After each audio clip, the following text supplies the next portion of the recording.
بسم الله الرحمن الرحيم الحمد لله والصلاة والسلام على رسول الله وعلى آله وأصحابه أجمعين أما بعد ناظرین کرام السلام علیکم ورحمۃ اللہ وبرکاتہ۔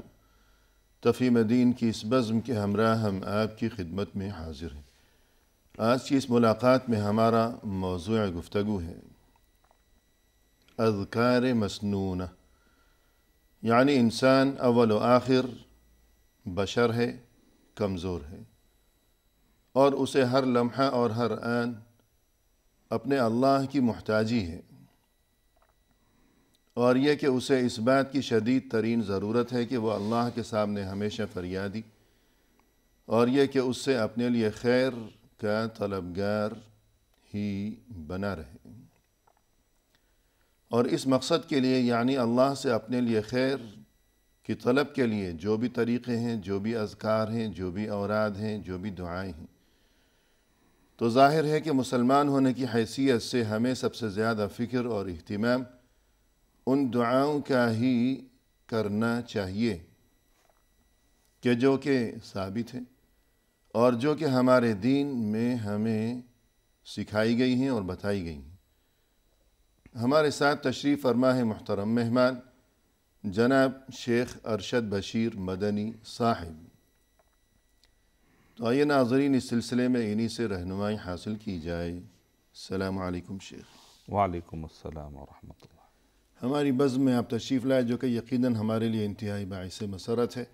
ہم آپ کا شکریہ ادا کرتے ہیں، جزاکم اللہ خیرا۔ وانتم فجزاکم اللہ خیرا۔ آمین یا رب۔ یہ ارشاد فرمائیے گا دینی تعلیمات کی روشنی میں کہ جو صبح و شام کے اذکار مسنونہ ہیں، ان کے کیا فوائد ہیں اور ان کی کیا اہمیت ہے ہمارے لیے؟ السلام علیکم ورحمۃ اللہ وبرکاتہ۔ الحمدللہ رب العالمین والصلاة والسلام علی رسولہ الکریم وعلی آلہ واصحابہ اجمعین، اما بعد۔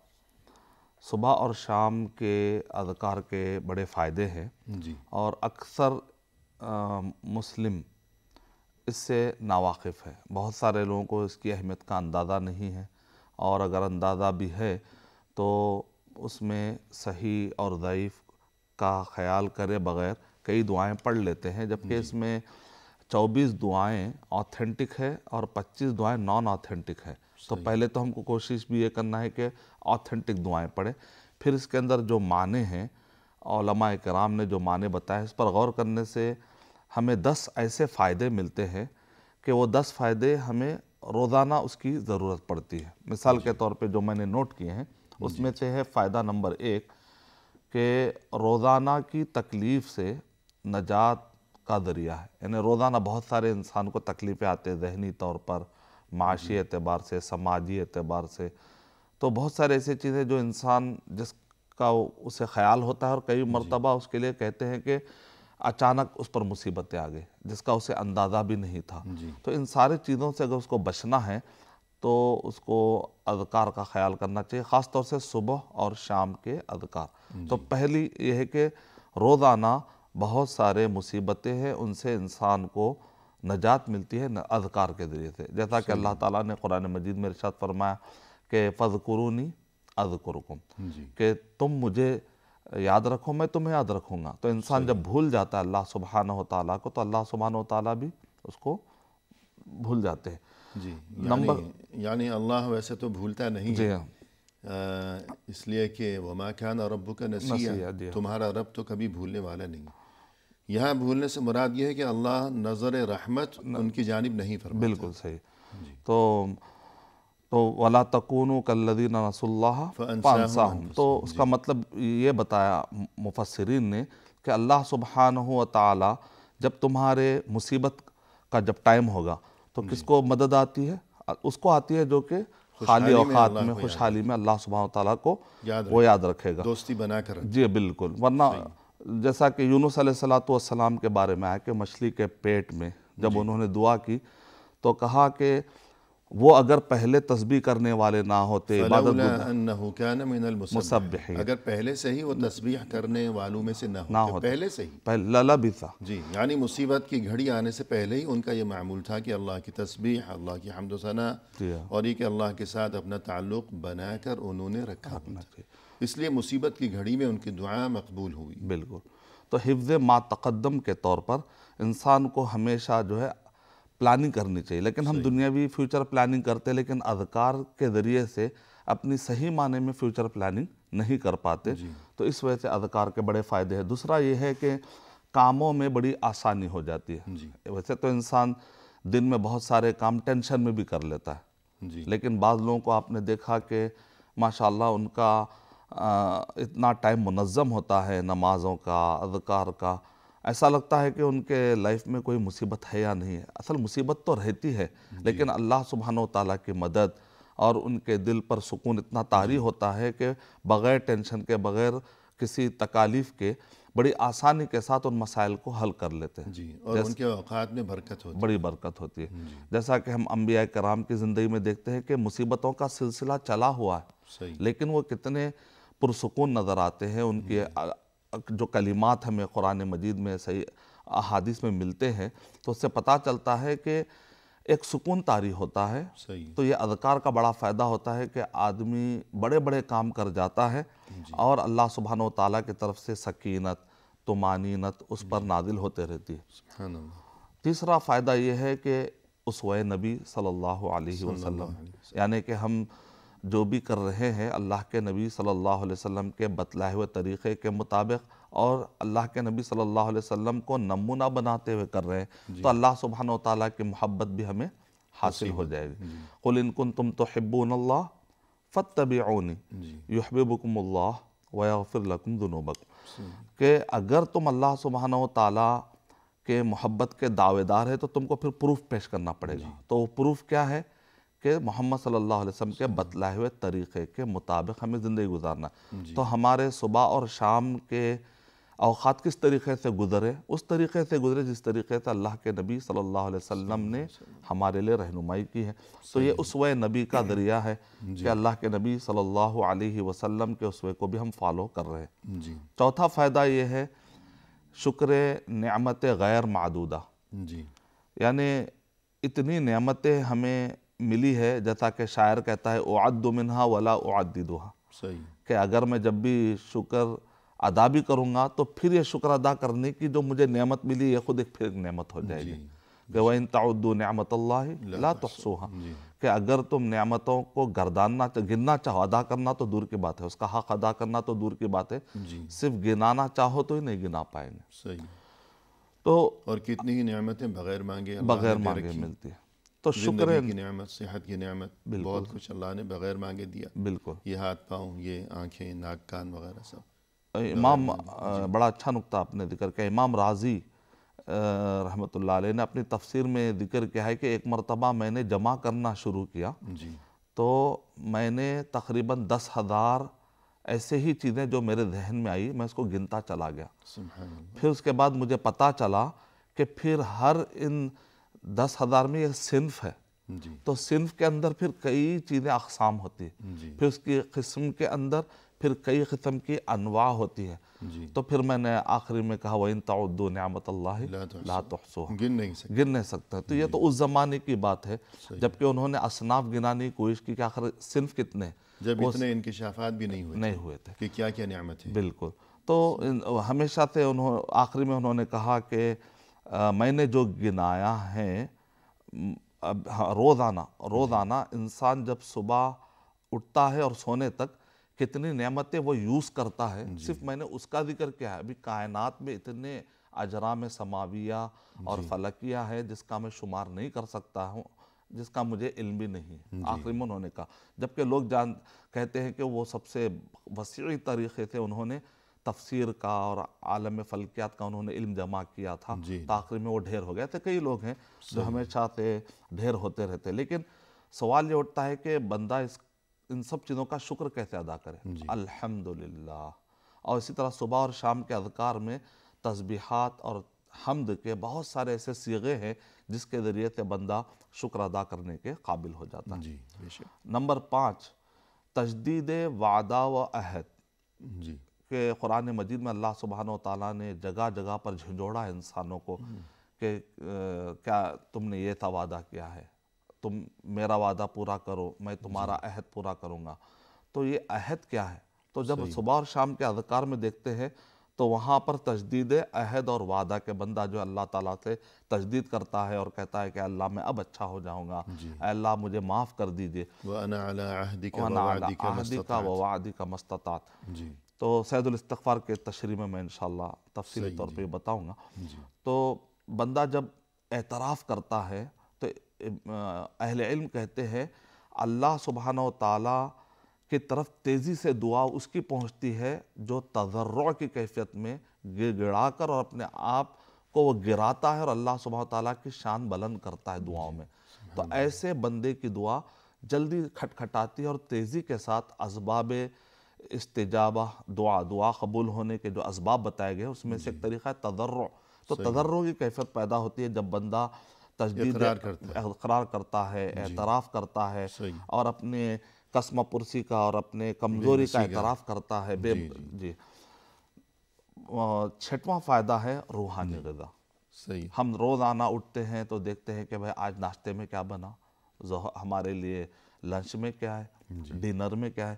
تو جسم کی غذا کا تو انسان بے صبری سے انتظام بھی کر لیتا ہے، بلکہ 3 مہینے کا انتظام کر لیتا ہے، لیکن اپنی روح کو اسی طریقے سے یبوست میں چھوڑ دیتا ہے، اس کو جو ہے اسی طریقے سے کمزور حالت میں چھوڑ دیتا ہے۔ تو یہ جو ارکان اسلام ہے، ارکان ایمان ہے، اس کا اہتمام سے یہ روح کو غذا ملتی ہے، اور خاص طور سے یہ اذکار، جتنا آدمی اذکار کی پابندی کرے گا تو اس کی روح کو بالیدگی نصیب ہوگی اور اس کی روح میں تر و تازگی، جیسا کہ آپ دیکھتے ہیں ترکاری پہ تھوڑے سے پانی کے قطرے چھڑکنے سے، چھینٹے مارنے سے کتنا وہ تازہ نظر آتی ہے۔ تو انسان اپنی روح کو تازہ رکھے تو اس کا فائدہ کیا تھا؟ اہل علم نے جو طبیب القلوب کے نام سے بڑے بڑے علماء، اطباء القلوب کے نام سے علماء کرام تاریخ میں پائے جاتے ہیں، انہوں نے اپنی کتابوں میں ذکر کیا ہے کہ بزدلی کا تعلق روح سے ہے، اور اسی طرح تکان کا تعلق بھی روح سے ہے، ہمت اور انسان یہاں تک کہ سکون کا تعلق، اور انسان اگر اس کی روح کمزور ہو جاتی ہے تو وہ قلق میں، بے چینی میں، اور اسی طریقے سے ذہنی طور پر وہ وسوسے میں اور نزغات میں اور شیطان کے حملے کے لیے گویا کہ دروازہ اوپن ہو جاتا ہے۔ تو الذی یوسوس فی صدور الناس، تو انسان کے دلوں میں یہ وسوسہ شیطان کب ڈالتے؟ جبکہ انسان اس کو موقع دیتا ہے۔ موقع کب ملتا ہے؟ جب وہ اذکار کی پابندی نہیں کرتا۔ تو یہ اذکار نہ صرف یہ ہماری ذمہ داری بلکہ ہماری ضرورت ہے۔ جیسے انسان ذمہ داری سمجھ کے کھانا نہیں کھاتا بلکہ ضرورت سمجھ کر کھانا کھاتا۔ تو بالکل اسی طریقے سے جب آدمی طہارت کے لیے جاتا ہے تو اس کو دعا سکھائی گئی، ٹوائلٹ میں جانے سے پہلے کی دعا، کیونکہ یہ اس کی ضرورت ہے کہ اس کو خبیث سے نجات پانا ہے، خبائث سے اگر اس کو نجات پانا ہے۔ اسی طریقے سے اعوذ باللہ من الشیطان الرجیم، جب انسان پروٹیکشن لیتا ہے شیطان کے حملوں سے تو تب اس کی روح محفوظ ہوتی ہے اور تب جا کے اس کی روح کو قوی ہونے کا موقع ملتا ہے۔ تو روحانی غذا یہ بہت ضروری ہے، کیونکہ ہم جو بھی کھا رہے ہیں، پی رہے ہیں، تو یہ جسمانی اور مادہ، کیونکہ انسان کا جو جسم ہے اس کا تعلق یہ دنیاوی، آدم علیہ السلام کو جب مٹی سے پیدا کیا اس کا تعلق تو یہ دنیاوی مادے سے، تو غذا تو مل گئی لیکن روح کی غذا کا انتظام اوپر سے ہی ہوگا، وہ ہے دعاؤں میں اذکار۔ ناظرین فی الحال لیتے ہیں مختصر سا وقفہ، ہمارے ساتھ ہی رہیے گا۔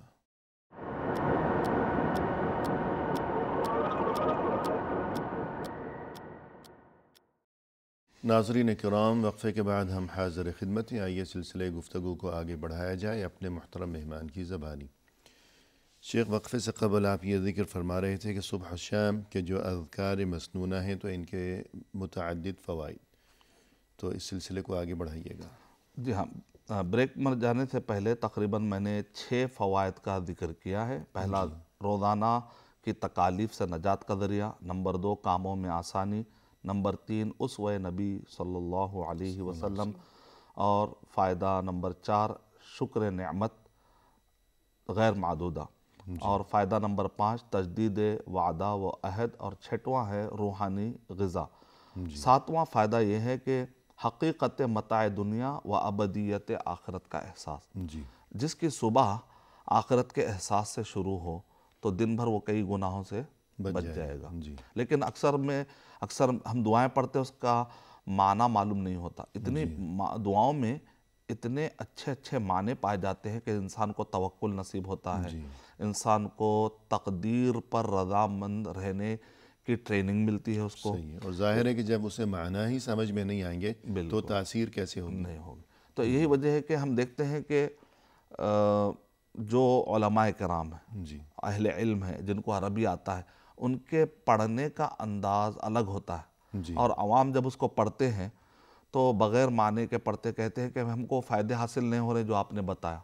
جب ان سے پوچھتے ہیں کہ آپ نے اس کے معنی پر غور کیا تو کہتے ہیں کہ معنی پر غور نہیں کیا، تو پھر اہل علم کہتے ہیں تب تو تمہارے لیے جہنم کے آیتیں جنت کے آیتیں بھی سب برابر ہو، تم نے فرق ہی نہیں لیا۔ تو آپ جب 30-40 سال گزارتے ہیں تو انگلش نہیں جاننے والا جاننے لگتا ہے، فرینچ نہیں جاننے والا جاننے لگتا ہے، کمپیوٹرز کی کئی لینگویجز ہے اس کو نہیں جاننے والا جاننے لگتا ہے۔ جب تم نے 20 سال میں اتنی تبدیلی لائی تو آخرت کی تیاری کے لیے 40 سال 50 سال میں بھی معنی پر غور کرنے کا آپ کو ٹائم نہیں ملتا۔ تو اس میں نقصان کس کا ہوگا؟ آپ ہی کا ہوگا، کسی اور کا تو نقصان نہیں ہوگا۔ جو آدمی پڑھ رہا ہے کم سے کم وہ سورہ جو آپ رات دن پڑھ رہے ہیں اس کا ترجمہ پڑھ لے، اور وہ اذکار جو رات دن پڑھ رہے ہیں، تو یقیناً پھر مزید یہ کہ اذکار کی شکل میں جو انسان کو نعمت نصیب ہے، مسلمان کو، تو نعمت نصیب ہونے کے باوجود گویا کہ وہ معنی سے ناواقفیت کی وجہ سے وہ اس نعمت سے محروم ہے۔ بالکل۔ فرض کیجئے کہ انسان بیمار ہے، اس کے گھر میں دوا موجود ہے، علاج موجود ہے، لیکن اسے نہیں معلوم کہ اس کا استعمال کیسے ہوگا، کب کھانی ہے، کتنی کھانی ہے، تو وہ دوا کی موجودگی کے باوجود وہ محروم ہے۔ بالکل۔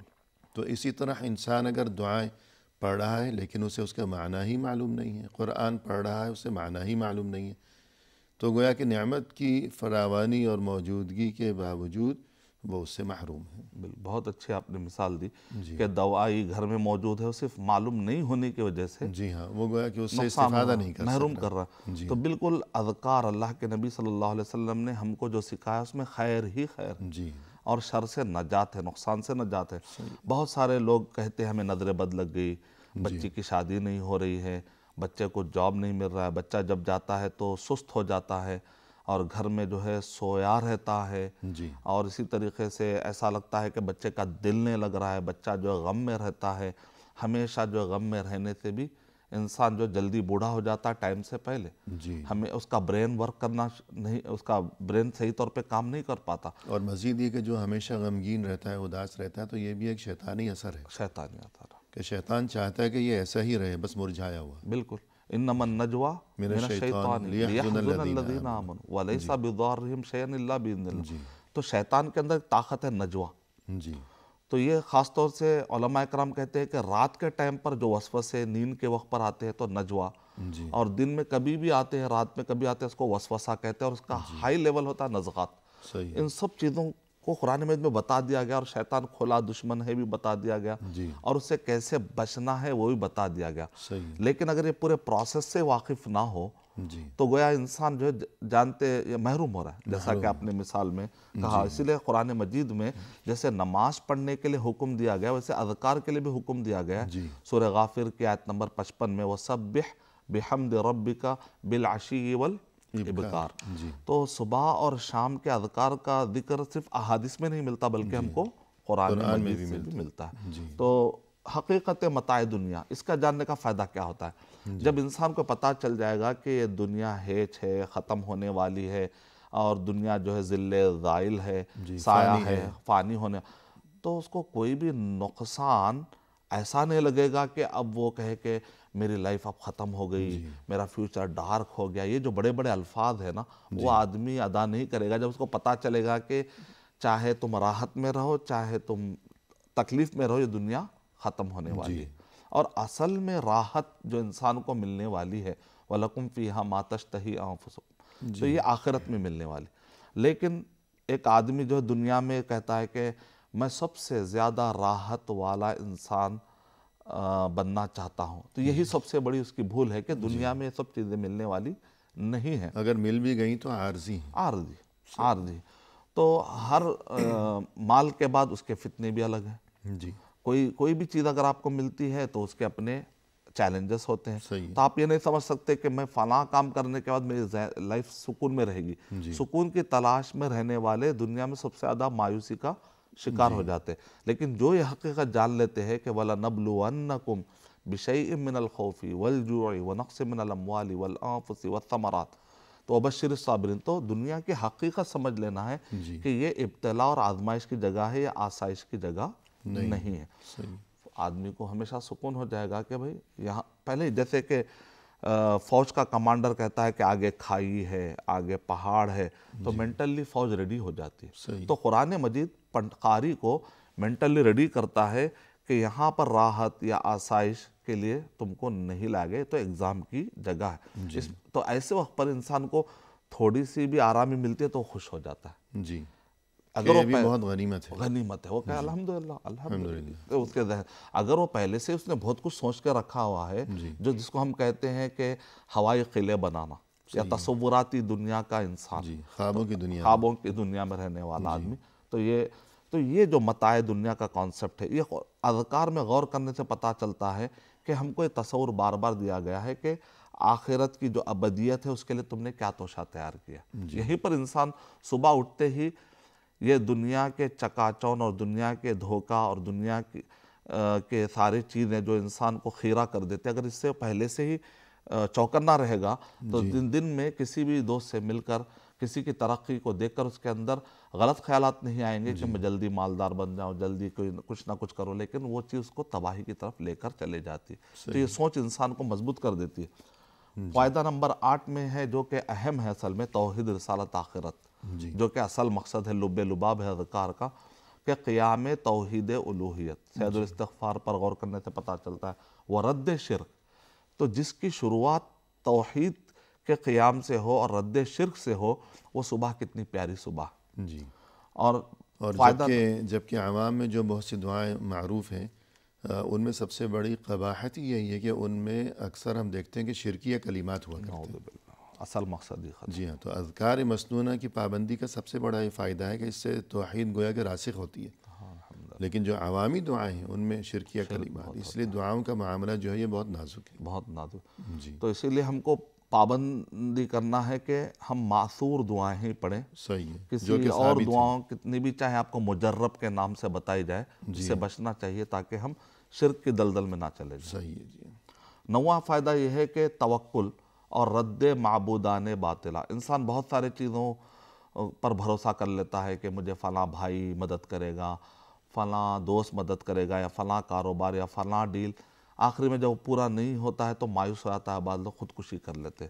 تو آپ اسباب اپنا سکتے ہیں لیکن اسباب کی عبادت نہیں کرنا چاہیے. مسبب حقیقی کی عبادت کرنی چاہیے. تو ہر دنیا سارے اسباب سے بندھی ہوئی ہے، ان اسباب کو اختیار کرنا چاہیے. ان اسباب کو اختیار کرنے کے بعد، محنت کرنے کے بعد اللہ پر بھروسہ کرنا چاہیے. تو توکل ہونا چاہیے، نہ کہ تواکل کہ اسباب ہم چھوڑ دے رہے ہیں تو ایسی بات نہیں ہونی. یعنی اسباب کو اختیار کیا جائے لیکن توکل دراصل مسبب الاسباب پر کیا جائے. بالکل. جو کہ سبب سوز بھی ہے اور وہ سبب ساز بھی ہے. وہ پہاڑوں میں پھنس جانے والے انسانوں کو بھی نکال سکتا ہے، سمندروں میں پھنسنے والے بہت سارے واقعات ہیں. یونس علیہ السلام مچھلی کے پیٹ سے باہر نکل گئے، اور 3 غار والوں کا جو مشہور قصہ ہے. تو کس طریقے سے جب اللہ سبحانہ وتعالیٰ کے اذکار اور دعاؤں کو بندہ پکڑ لیتا ہے. انبیاء کرام دیکھیں، نوح علیہ السلام طوفان سے بچ کے نکلتے ہیں، موسیٰ علیہ السلام فرعون کے چنگل سے بچ کے نکل جاتے ہیں، سمندر میں راستے بن جاتے ہیں.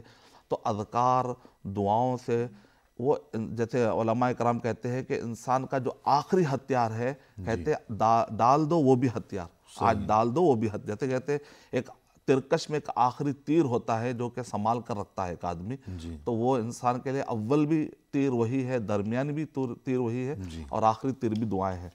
جیسے بعض اوقات کوئی سیریس قسم کا مریض ہاسپٹل میں ہوتا ہے جی تو ڈاکٹر اسے تسلی دیتے رہتے ہیں، اس کے لواحقین کو، کبھی صبر کیجئے اچھا ہو جائے گا، امید ہے امید ہے، لیکن کبھی ایسا وقت بھی آتا ہے کہ وہ کہتے ہیں کہ بس اب تو آپ دعا کیجئے. دعا کیجیے.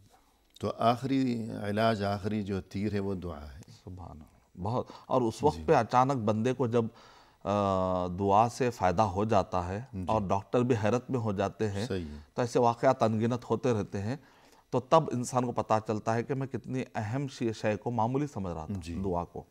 صحیح ہے. اور 10واں جو فائدہ ہے جو میں نے نوٹ کیا اس میں سے یہ ہے شیطان، وسوسے، جنات اور جادو اور شریر اور مضر مخلوقات سے حفاظت. جی تو بہت سارے مخلوقات ہیں، جیسا ہم کو خل کے سوروں میں بھی غور کرنے سے پتہ چلتا ہے کہ یہاں پر کہہ رہے ہیں کہ اس میں 4 دشمنوں سے نجات کے لیے سورہ فلق ہے. آپ کی مراد قل قل اعوذ برب الفلق اور قل اعوذ برب الناس، معوذتین. تو قل اعوذ برب جو کہ الفلق قرآن کریم کی 2 آخری صورتیں ہیں، اور اللہ کے نبی صلی اللہ علیہ وسلم پر جب یہ نازل ہوئی اور اس کی تاثیر اللہ کے نبی صلی اللہ علیہ وسلم کو بتائی گئی، تو اللہ کے نبی صلی اللہ علیہ وسلم بہت سارے اذکار اور دعاؤں کا اہتمام کرتے تھے، لیکن آپ نے اس کے بعد کہا میں لازم، اللہ کے نبی صلی اللہ علیہ وسلم نے معوذتین کو لازم پکڑا اور اس کا اہتمام آپ نے خوب فرمایا. تو اس وجہ سے اس کو معمولی نہیں سمجھنا چاہیے.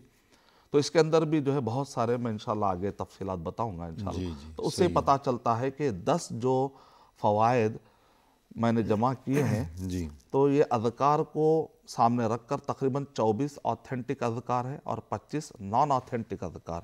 تو نان آتھینٹک غیر ثابت شدہ صبح اور شام کے اذکار سے اپنے آپ کو بچاتے ہوئے اگر آدمی اس کا اہتمام کرے گا تو انشاءاللہ نظر بد، جن اور جادو کی وجہ سے جو پرابلم آتے ہیں، شادی میں رکاوٹیں، جاب میں رکاوٹیں، شوہر بیوی کے درمیان میں تنازعات، پارٹنرز میں غلط فہمی، کام کرنے والوں کے درمیان نگیٹیوٹی، منفی اثرات. اکثر کیا ہوتا کام کرتے کرتے کرتے اچھے محبت کرنے والے کلیگز بھی اکثر کمیٹیز لڑائی کا شکار ہیں، بہت سارے پارٹنرز لڑائی کا شکار ہیں. حالانکہ پارٹنرز ملتے ہیں محبت، جس سے بہت زیادہ محبوب آدمی سے تجارت کرتا آدمی، لیکن کچھ دنوں کے بعد آپ دیکھتے ہیں کہ وہ محبوب ترین انسان عدو ہے، اس کا عدو بن جاتا ہے. تو یہ ایسا ہوتا کیا ہے، شیطان آ کر اپنا یہاں پر رول پلے کرتا ہے، وہ دونوں کے درمیان غلط فہمی پیدا کرتا ہے. اتنے محبوب تھے کہ رشتے بھی کر لیے، اتنے محبوب تھے کہ تجارت کر لی. 10 سال کے بعد پتہ چلتا ہے کہ شہر میں سب سے زیادہ دشمن اب دونوں ہی ہیں. یہ کہتا ہے شیطان کا یہاں پر بہت بڑا. تو اس لیے اذکار سے ہم کو بڑے فائدے حاصل ہوتے ہیں. جی صحیح ہے. ناظرین فی الحال لیتے ہیں مختصر سا وقفہ، ہمارے ساتھ ہی رہیے گا.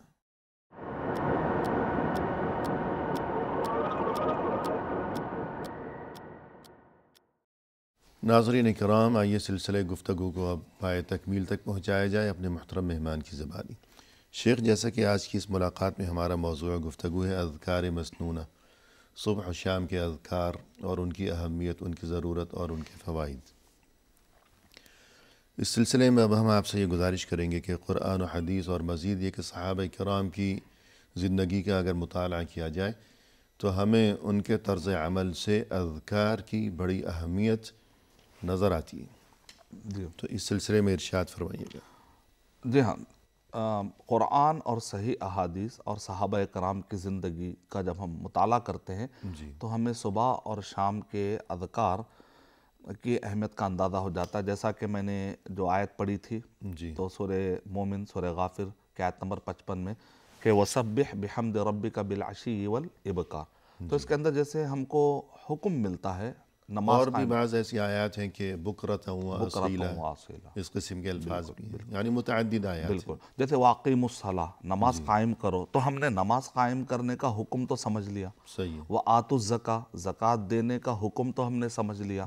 لیکن سوال یہ ہے کہ مسلمانوں میں سے کتنی تعداد ہے جو صبح اور شام کے اذکار کے پابندی کے اس حکم کو، یہ حکم چاہے واجب ہو چاہے مستحب ہو، جو بھی علماء کرام نے بتایا، لیکن حکم تو ہے کہ بندہ چاہے اس کو ابھارنے کے معنی میں لے آپ، چاہے واجب کے معنی میں لیں، جو بھی معنی میں، لیکن اس کی اہمیت کا اندازہ تو واضح ہو جاتا ہے اس سے کہ وَسَبِّحْ بِحَمْدِ رَبِّكَ بِالْعَشِيِّ وَالْإِبْكَارِ. تو ایک تو آیت ہے. دوسری حدیث کہ اللہ کے نبی صلی اللہ علیہ وسلم کے بارے میں حضرت عائشہ رضی اللہ تعالی عنہا ارشاد فرما رہی ہیں کہ کان النبی صلی اللہ علیہ وسلم یذکر اللہ علی کل احیان، صحیح مسلم کے جو الفاظ ہے کہ آپ ہر ٹائم پر اللہ سبحانہ و تعالیٰ کے ذکر میں اللہ کے نبی صلی اللہ علیہ وسلم مشغول رہا کرتے تھے، مشغول کیا کرتے تھے اپنے آپ کو۔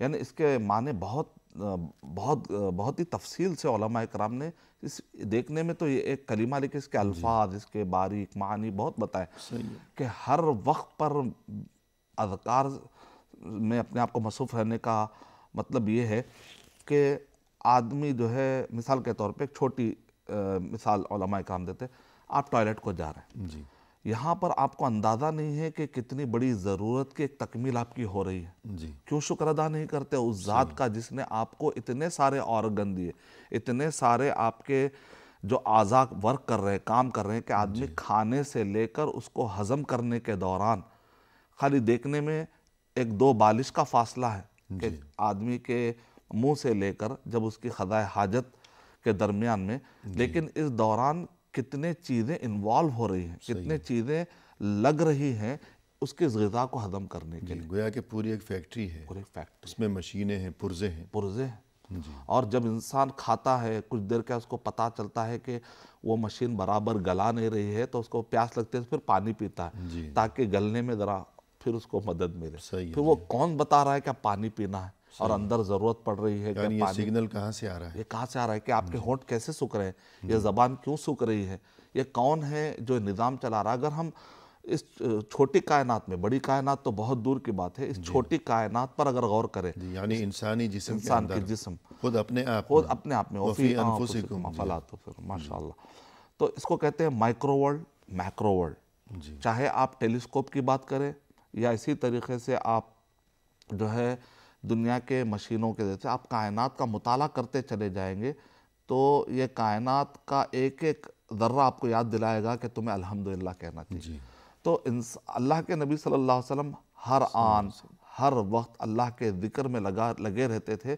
جو کوئی بھی سبب آئے، کھانے کا موقع آیا تو آپ کو اللہ کا ذکر کرنا ہے، اگر آپ سونے جا رہے ہیں تو آپ کو اللہ سبحانہ تعالیٰ کا ذکر گویا کہ آپ نے اللہ سبحانہ تعالیٰ کی نعمتوں کو استعمال کر رہے ہیں۔ سونا یہ اللہ سبحانہ تعالیٰ کی نعمت ہے، آپ قضاء حاجت کے لیے جا رہے ہیں، یہ ٹوائلٹ میں نے بنا، میں یوز کر رہا ہوں، آدمی اسی میں بیزی ہے، یہ ٹوائلٹ میں نے یوز کیا، فلاں کے ٹوائلٹ سے میرا ٹوائلٹ ابھی اچھا نہیں ہے، مجھے یہ لانا ہے، اسی میں کب تک بیزی رہو گے؟ جو ملا ہے اس پر شکر ادا کب کرو گے؟ تو دعاؤں کا اہتمام کیا ہے؟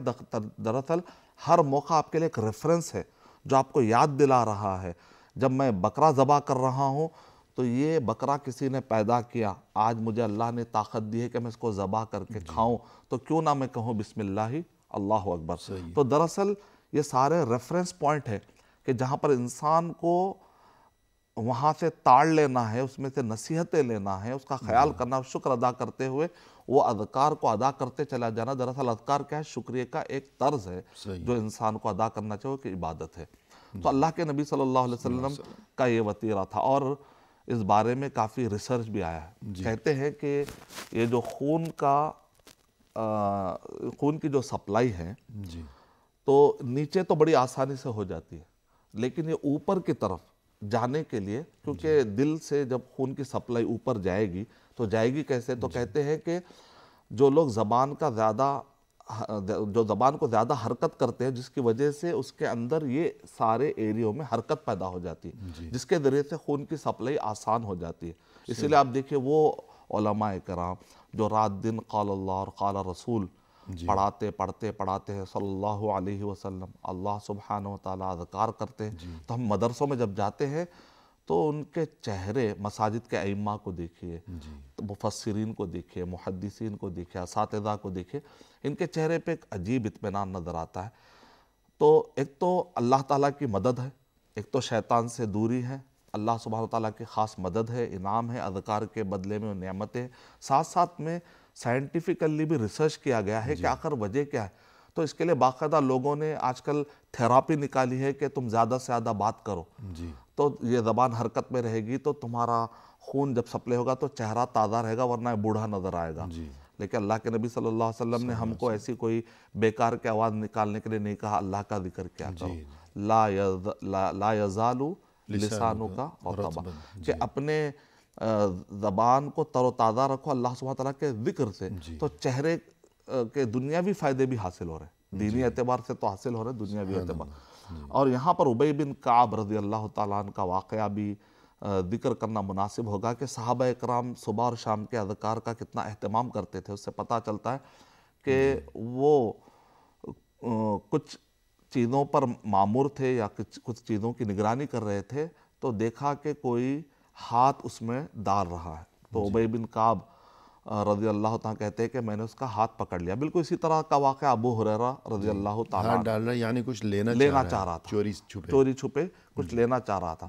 تو ابی بن کعب رضی اللہ تعالیٰ نے اس کا ہاتھ پکڑ لیا. بہرحال آخری میں منت اور سماجت کرنے کے بعد وہ چھڑانے کی کوشش کر رہا تھا. ابی بن کعب رضی اللہ تعالیٰ نے کہا کہ تم کون ہو؟ کہا کہ میں جن ہوں. تو ستانے والے جو جن ہوتے ہیں، جو شیطانی شیاطین الانس والجن، تو کہا کہ ٹھیک ہے، یہ جاتے جاتے یہ بتاتے جاؤ کہ تم سے پناہ مانگنا ہے، تم سے دور رہنا ہے، تو ہم کو کیا کرنا چاہیے؟ تمہارے نقصانات سے، شر سے بچنا ہے تو ہمیں کیا کرنا چاہیے؟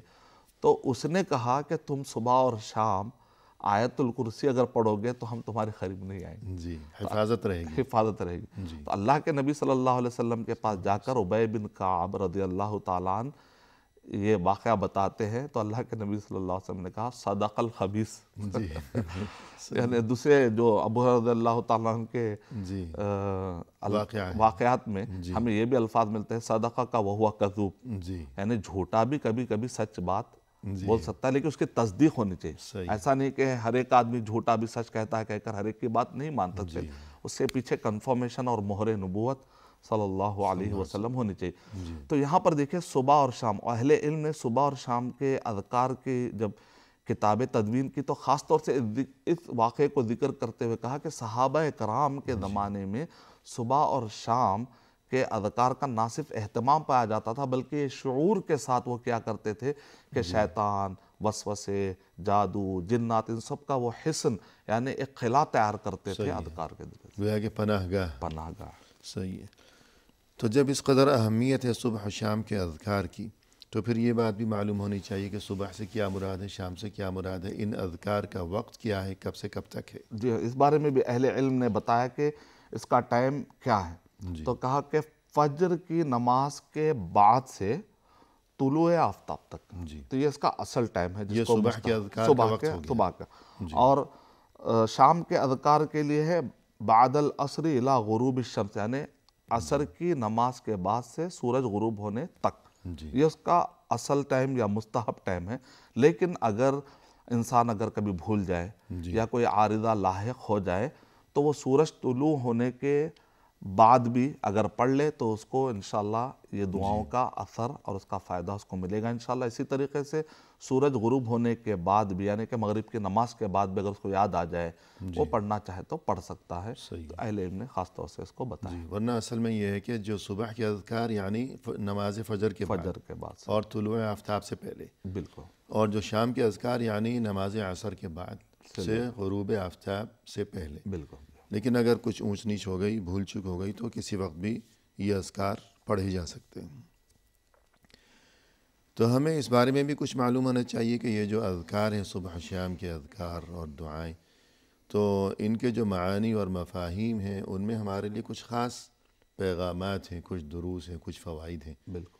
تو ان سے واقفیت ہونی چاہیے. اس سے پہلے اور ایک نقطہ بھی میں بتانا چاہوں گا کہ صبح کے ٹائم کی اہمیت کیا ہے. صحیح. آخر یہ ٹائم جو ہے تو اس بارے میں بھی ہمیں معلومات ملتی ہے کہ ابن مسعود رضی اللہ تعالیٰ عنہ کے گھر پر صبح سویرے کچھ مہمان آتے ہیں اور بڑے ہی شرمندگی اور بڑے ہی جھجکتے ہوئے انہوں نے کھٹکھٹایا. صحیح. ابن مسعود رضی اللہ تعالیٰ عنہ جب باہر نکلے تو کہا کہ آپ لوگ کب سے انتظار، کہا کہ بہت دیر سے ہم انتظار کر رہے تھے لیکن ہم نے تردد میں تھے کہ کہیں ایسا نہ ہو کہ آپ کو تکلیف ہو جائے. تو ابن مسعود رضی اللہ تعالیٰ عنہ نے کہا کہ ابن مسعود اور اہل ابن مسعود اتنے غافل نہیں ہیں کہ صبح کے وقت کی قدر کو نہ جانے اور اس کے اذکار اور اس کے جو فوائد ہیں اور سوتے رہیں. ابن عباس رضی اللہ تعالیٰ عنہ کہتے ہیں کہ صبح اور شام اور خاص طور صبح کے ٹائم پر اللہ سبحانہ و تعالیٰ کی طرف سے اتنی نعمتیں بٹ رہے اور تم سو رہے ہو، جی یہ بڑی محرومی کی محرومی کی بات ہے۔ اور تو سخر انشاءاللہ جی رضی اللہ تعالیٰ عنہ کے بارے میں آتا ہے کہ وہ اللہ کے نبی صلی اللہ علیہ وسلم کی جو دعا ہے، اللہم بارک لامتی فی بکورہا، جی کہ اللہ سبحانہ تعالیٰ صبح سویرے اٹھ کر جو کام کر رہے کسی بھی قسم کے، تو اس میں اللہ تو برکت عطا فرما، خاص طور تجارت یا کوئی بھی۔ صحیح، تو سخر رضی اللہ تعالیٰ کہتے ہیں کہ وہ اس کی بہت پابندی کیا کرتے کہ تھے، صبح سویرے نکل جایا کرتے تھے۔ تو پروگرام کے اختتام پر ہم تہہ دل سے آپ کا شکریہ ادا کرتے ہیں کہ آپ تشریف لائے، آپ نے عمدہ انداز میں رہنمائی فرمائی، لہذا جزاکم اللہ خیر۔ اور اسی کے ساتھ ناظرین کرام، اختتامی موقع پر تہہ دل سے ہم آپ کا بھی شکریہ ادا کرتے ہیں کہ آپ نے ہمارا یہ پروگرام دیکھا، اور یہ موضوع فی الحال نامکمل ہے، لہذا آپ سے ہمارا یہ وعدہ رہا کہ انشاءاللہ جلد آئندہ ملاقات کے موقع پر یہی موضوع لیے ہوئے اور انہی محترم مہمان کی معیت میں ہم حاضر خدمت ہوں گے۔ اس وقت تک کے لیے اللہ کے حوالے، وآخر دعوانا ان الحمد للہ رب العالمین۔